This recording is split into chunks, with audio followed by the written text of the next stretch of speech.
Yes.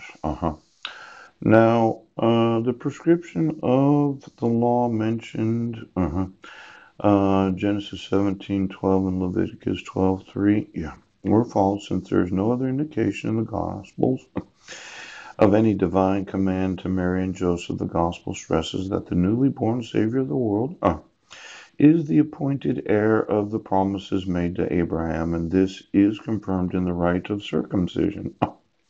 On the same occasion, he's given the name Jesus to indicate his role as Savior.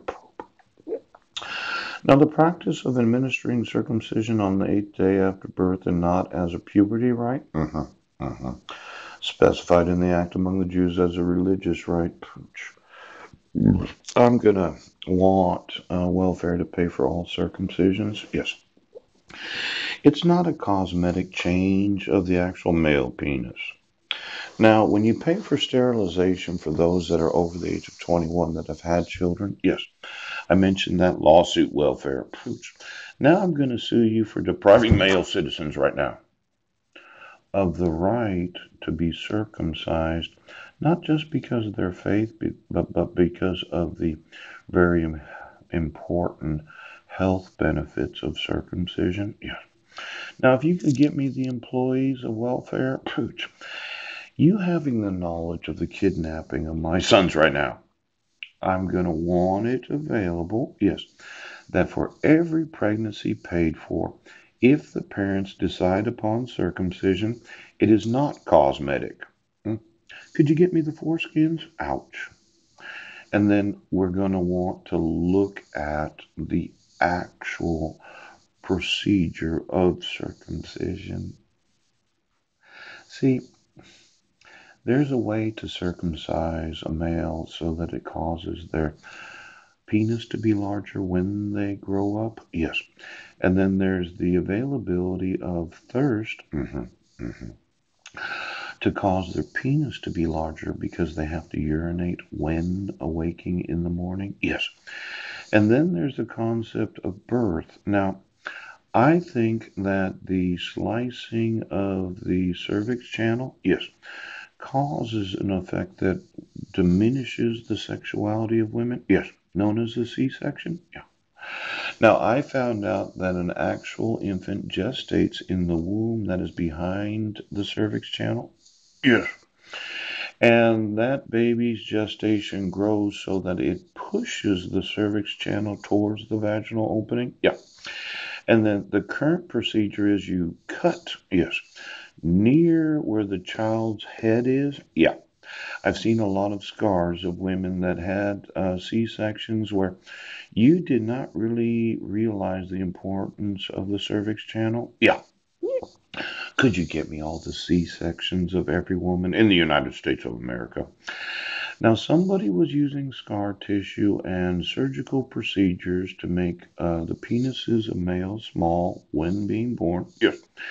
And destroying the sexuality of women. Now, I mentioned that I found out there was another possibility for the C-section. Yes. Being at the top of the stomach of a woman. Yes. Where you would remove the buttocks of the child. Yes. So it would not harm the cervix. Yes. But you, as medical professionals, would rather destroy the sexuality of women instead of acknowledging that the way a baby comes out of the vaginal opening is their bottom faces up underneath the stomach muscle. Yes. Now, if you look at the actual gynecological studies, I'm going to want the medical community to accept another way of removing the infant from the womb that does not involve the cutting of the vaginal muscle or the cervix channel. It involves the cutting of the stomach muscle. Yes. I think it's a lot safer. And then once the umbilical cord is cut, yes. Mm, mm, the woman can give birth to the placenta that remained in the womb at the time of birth. Now, I'm going to have to work on getting humanity ready to have a lot of sex because This 2,000-year revival, pooch, is going to involve an increase of the sexuality of human beings so as to want to have more children.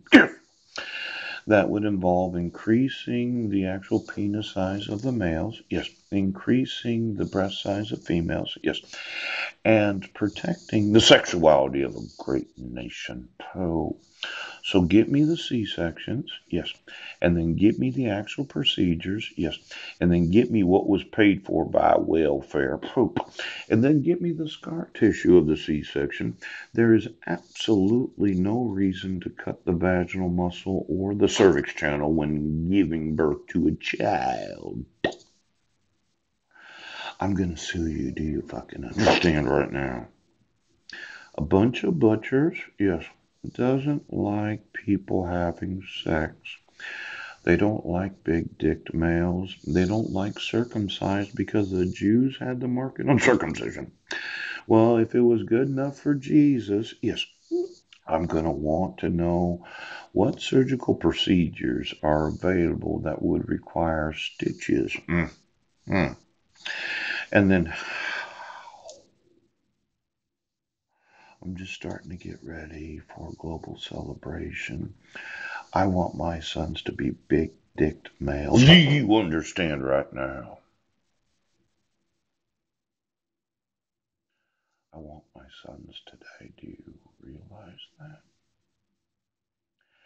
I happen to have the innovation for molecular size desalinated salt that, when used in a brine, does not increase sodium content. It increases the amount of water that they'll have to drink, and that should increase the number of times that they cannot push their penis down to be able to urinate while waking up.